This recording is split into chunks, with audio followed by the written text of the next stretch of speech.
नाही काय झालं परिमल आणि जे त्यांचे सहकारी आहेत काही दिवसांपूर्वी त्यांच्या ते ज्या पक्षात होते त्या पक्षामधून त्यांना काढण्यात आलं काही कारण न देता.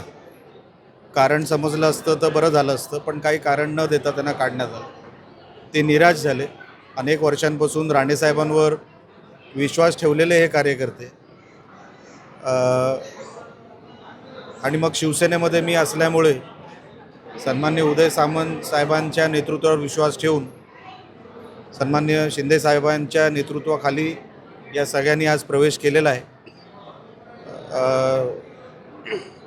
ते जेव्हा BJPमध्ये आले ते राणेसाहेबांबरोबर आम्ही सगळी मंडळी BJPमध्ये आलो. तेव्हापासून ते आत्तापर्यंत राणेसाहेबांवर निष्ठा ठेवून त्यांनी इतके वर्ष राजकारणामध्ये काही न मिळवता खूप संघर्षाने आणि खूप परिश्रमाने कामं केली, जनतेमध्ये राहिले, पण त्यांची दखल घेतली गेली नाही असा त्यांचा आक्षेप होता. आणि म्हणून आज शिवसेनेमध्ये सन्मान्य उपनेते आमचे शिवसेनेचे सदानंद चव्हाण साहेबांच्या नेतृत्वाखाली आज त्यांचा पक्षप्रवेश झाला. विधिमंडळ तुम्ही मुंबई गोवा महामार्गाच्या बाबतीत प्रश्न उपस्थित केला. आता शंकेच्या पार्श्वभूमीवर ते कोकणात आक्रमण येत आहेत. तुम्ही सुद्धा आज मुंबईतूनच आलात. काय परिस्थिती आहे? काही 2 ते 3 ठिकाणी डायव्हर्जन आहेत. आणि मी मागच्या काही दिवसांच्या पूर्वी जेव्हा परशुराम घाटाचा आणि तो सगळा बातमीचा भाग बघितला होता, आम्ही सातत्याने तक्रार करण्याचं काम करतो आहे. सन्मान्य खासदार साहेब तिकडे गडकरी साहेबांशी संपर्कात आहेत. स्थानिक जे काही राज्य पातळीवर PWD खात्याकडे जे काही अधिकार आहेत त्यांना सांगण्याचं काम आम्ही करतो आहे. लवकरात लवकर हा तिढा सुटावा याच्यासाठी आम्ही सगळे प्रयत्नशील आहोत. लवकरात लवकर हे सुटेल ही माझ्या मनामध्ये खात्री आहे. तर मुंबईमध्ये अरबी समुद्रामध्ये देखील छत्रपती शिवाजी महाराजांचं स्मारक दिसत नाहीये आणि संगमेश्वरमध्ये देखील संभाजी महाराजांचं स्मारक दिसत नाही. काय नेमकं कारण? जमीन अलॉट करण्याचं काम, रिझर्व करण्याचं काम पहिलं सरकारने हाती घेतलेलं आहे. आम्ही मागणी करताना सन्मान्य सदानंद चव्हाण साहेब पण त्या कार्यक्रमामध्ये होते. आपण मागणी करताना 500 कोटीची मागणी केलेली आहे.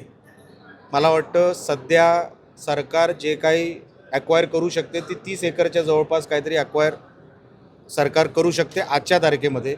पैशाचाही त्याच्यामध्ये काही प्रॉब्लेम नाही, पण आपल्याला भव्य दिव्य जो काय स्मारक बांधायचं आहे, वर्ल्ड क्लास स्मारक जो काय बांधायचं आहे त्याच्यासाठी अजून जमीन लागणार आहे, अजून ॲक्वायर करावी लागणार आहे.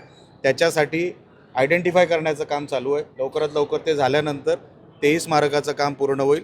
आणि मुंबईचं पण जी बॉडी, ज्या बॉडीवर सन्माननीय स्वर्गीय मेटेसाहेब होते, ते गेल्यानंतर ते काम जरा स्लो झालं, कारण का त्या कमिटीचे अध्यक्षच मेटेसाहेब असल्यामुळे त्या कमिटीला ते गेल्यानंतर तसं कोण चालवलं नाही किंवा त्या दिशेने तेवढा प्रयत्न झालेला नाही. पण लवकरात लवकर त्या दिशेने पण लवकरात लवकर काम होईल. काँग्रेसचे प्रदेश अध्यक्ष हर्षवर्धन सकपाळ आज त्यांनी कसब्याला भेट दिलेली आहे आणि त्यांचं म्हणणं असं आहे की सरकारची इच्छाच नाही आहे, राजकीय इच्छाशक्तीच नाही आहे की स्मारक आणि छत्रपती संभाजी महाराज स्मारक आणि शिवस्मारक व्हावं. ते काँग्रेसचे जे प्रदेश अध्यक्ष आहेत ते टिपू सुलतानचे औलाद आहेत. त्यांनी आमच्या महाराजांवर बोलू नाही. आमच्या महाराजांच्या स्मारकाबद्दल त्यांच्या तोंडातून शब्द हे शोभत नाहीत. मी आत्ताच छत्रपती संभाजी महाराजांच्या स्मारकाचं काय होतं आहे, कुठल्या स्टेटसवर आहे, मी आत्ताच सांगितलेलं आहे. जमीन 30 एकर ॲक्वायर आपण करतो आहे. आपल्याला जी वाढीव जमीन लागते त्याच्यासाठी जमीन आयडेंटिफाय केली जाते. निधीचा कुठेही प्रॉब्लेम नाही. मी मागतानाच 500 कोटी रुपये मागितले होते. सन्मान्य सदानंद चव्हाण साहेब हेही त्या कार्यक्रमामध्ये होते. आमच्या सगळ्यांचं एकमत आहे. सकपाळाने आम्हाला सांगावं नाही. छत्रपती शिवाजी महाराज असतील, छत्रपती संभाजी महाराज असतील, त्यांचा मान सन्मान महायुतीमध्ये कसा केला जातो हे टिपू सुलतानच्या औलादीने आम्हाला सांगू नये. तर इस्रायल इराणचं जे युद्ध आहे ते आता भडकताना दिसतंय आणि आपल्याकडचे जे लोक आहेत, विशेष करून कोकणातले देखील लोक असतील, त्या ठिकाणी असतील, त्यांना इकडे आणण्यासाठी किंवा ते सगळे टोल फ्री नंबर दिले गेलेले आहेत. एम्बेसी ऑफ इंडियानी ऑलरेडी ते सगळे नंबर व्हायरल केलेले आहेत. ज्यांचे फ्लाईट तिकीट्स होते किंवा ज्यांना परत यायची इच्छा आहे त्या सगळ्यांना इंडियन एम्बेसी कॉन्टॅक्ट करते आणि त्यांना काही प्रॉब्लेम न येता त्यांना परत आणण्याचा कार्यक्रम सुरू आहे. थँक्यू.